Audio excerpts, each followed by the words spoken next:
More than a year ago, Venezuelan authorities arrested a Mormon missionary from Utah and his wife on what many say are phony weapons charges. And while there's an ongoing fight to get Joshua Holt released from prison, he is still not receiving proper medical care and may have a severe back injury. Today, his mother, Lori Holt, and Utah Senator Orrin Hatch are reacting to the news of Venezuela's chief prosecutor's request for the conditional release of the couple until their trial. I sat down with Senator Hatch to talk about the tense and ongoing situation. It's been over a year and that he's been in jail on really trumped-up charges.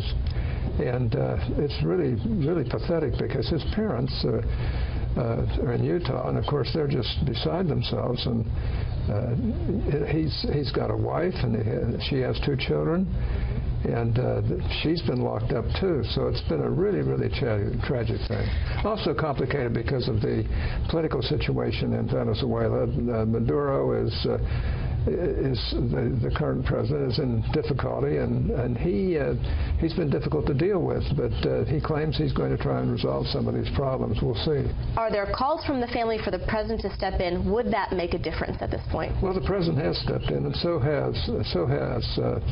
have a number of people at the State Department. And frankly, we've had a pretty good group of people who have stepped in and asked Venezuela to, show some compassion here and let this young man go.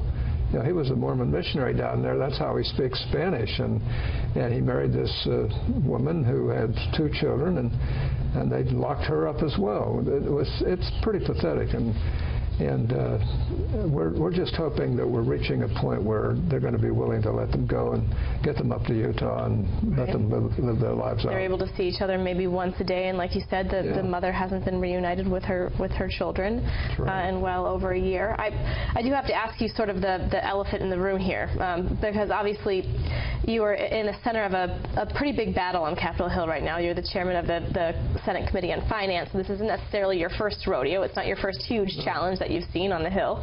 That being said, what do you predict for this week ahead? We're going to be hearing the CBO score hopefully on Monday, but boy, there is some serious division. We seriously have to pass whatever is before the Senate. If we don't pass it, we're going to have socialized medicine in this country, which is what the Democrats are really pushing for. Why, I'll never understand, because it's never really worked anywhere. But it does put control in the federal government, which is what they're after. They want the government to control. And I can tell you this, the state and local governments do a far better job in medical care and hospital care than the federal government does. So this is a really big issue, and we have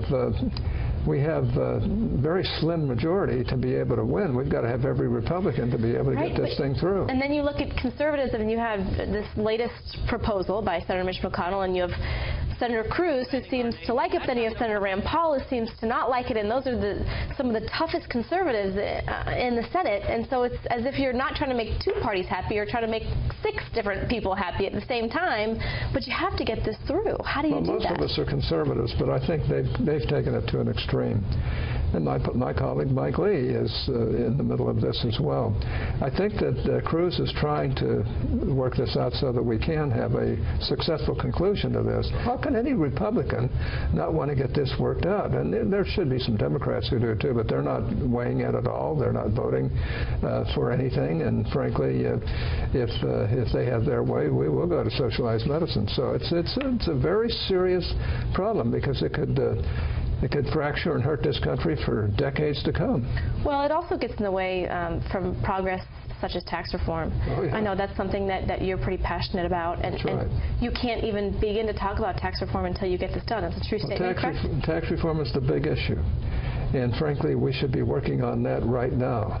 But it's almost impossible to do anything on tax reform until we get this problem bottled up and solved, or at least out of the way. Tax reform is going to be crucial to this country, and we're going to have to really work on getting that straightened out. And I believe we can do it. Well, Senator Hatch, we'll leave it on that optimistic note, and we hope that you come to us in the near future with very positive news about Joshua Holt and his wife. And we also wish you the best of luck this week ahead and during the August recess. So thank you so much.